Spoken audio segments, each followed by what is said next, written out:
Happy Black Friday and soon to be Cyber Monday. While you're looking bleary-eyed at your computer screen or in the store trying to get the best deal of the season, let's make sure that you're masterminding your holiday playbook to make sure that you're avoiding the holiday spending hangover this holiday season. Let's take a note from St. Nick while he's building a gift list for all of the children of the world to make sure they have just what they want under the tree. You can do the same thing to avoid overspending on gifts this holiday season. Make a list of everyone that you need to buy a gift for, and then go ahead and think of what you want to purchase for that person. Go ahead and brainstorm those ideas. That way you already have in mind what your budget needs to be before you walk into the store. Don't let the store tell you what you need to buy. Instead, tell the store what you're going to buy. This way, you won't be wowed by the deals that the stores are running or those crazy sales that they always do. Instead, you're going to know exactly what you need to purchase. Now, if you're a part of a family that no longer has those littles running around, it could be even more memorable for your holiday season to turn the table on the traditional gift giving and instead do a Dirty Santa or White Elephant game. That way, you're only bringing one gift to the table instead of 10 to 15 and having to brainstorm for Aunt Joe and Cousin Susie. Instead, you're going to be able to just bring the one gift, participate in the game. That way, then everyone's having this memorable moment. There's a set price on the gift, and you're saving a lot of money this way. Next, if you're Pinterest, I love my Pinterest board. And I also love the Southern Living magazine, especially around the holiday season. It is so fun to look at all of the decor and dreamscape what I want my home to look like. And I'm sure a lot of you are the same way. So when you walk into the store with all of the new holiday decor, it can be so tempting to purchase all of it.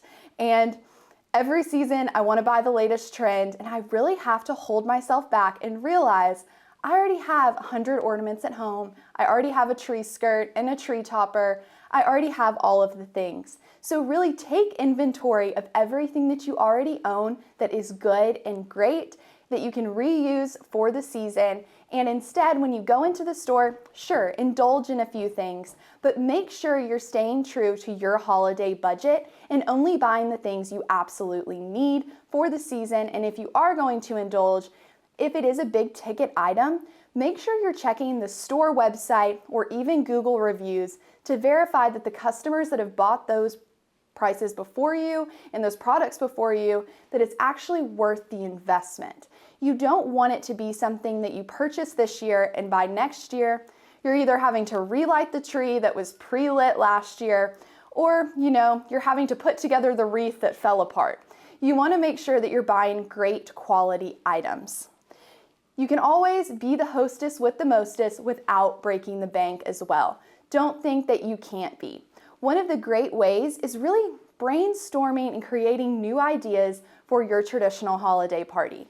Whether if it's for friends, family, or community-wide, make it to where you're kind of thinking of a theme. Something I've seen that's a great idea is having a favorites party. So the big expense that a lot of people face when you're hosting is the food. And of course, food brings people together. You need to have it. But what you can do is make it a favorites party. Everyone can bring their favorite dish, their favorite dessert, whatever that may be. That way, they're getting to then bring something that brings them joy for the season and also share it with everyone else. It creates great conversation. They can even maybe bring the recipe and everyone can do a recipe swap. This way, it's saving money on everyone's part, but you're still getting to be a phenomenal host. Now, hacking the entertainment for the holidays. This can be a time where we want to spend and go to every concert, every festival, every event, but there are so many options of free entertainment, whether that be for family, friends, everyone involved. My most cherished tradition was getting in the car and simply driving around with my family to look at the Christmas lights all across town while having a little cup of Swiss Miss in hand. So definitely don't think you have to spend all of this money to make the most memorable and cherished moments for your kids or your family. Know that there are way too many options out there, especially with towns. A lot of them have, community-wide events that are free to attend where you can walk around, look at the lights, look at the different festival shops, those kinds of things that won't break the budget. But if you do need to attend those dance recitals, concerts, those kinds of things, just make sure you're prioritizing which ones are the most important to attend for the season, and make sure that you do have those planned in your overall budget so you're not surprised when your January credit card statement comes out. Lastly, holiday travel. Ugh, it is the worst. If you're in an airport or if you're on the highway, you know that traffic makes you wish you could jump on Santa's sleigh to avoid it all. Now, the best way to avoid all of this hassle is you really can't, but you can avoid all of the expenses. So if you're still far enough out where you haven't necessarily booked your ticket yet for your flight, go ahead and maybe set a Google flight alert. This way you can know when ticket prices have dropped for your specific flight and you can go in and book them.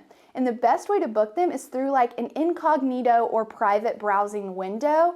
That way you're getting the best deal because they're not using all of your prior cookies and cash to make sure that they've hiked up the prices knowing that you want to go. So go ahead and take that tidbit.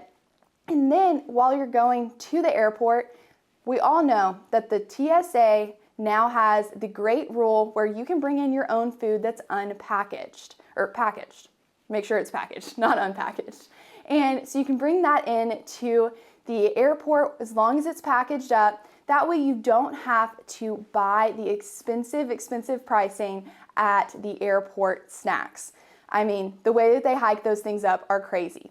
So the next thing is if you're doing a road trip instead, what you can do is pack a cooler of all of your favorite snacks, whether that be for the kids, for you, the driver, whoever else is in your car. That way you're not having to stop at every gas station and make sure that you're buying all of those products. Instead, they can be right in your car from your grocery store, so you're saving money.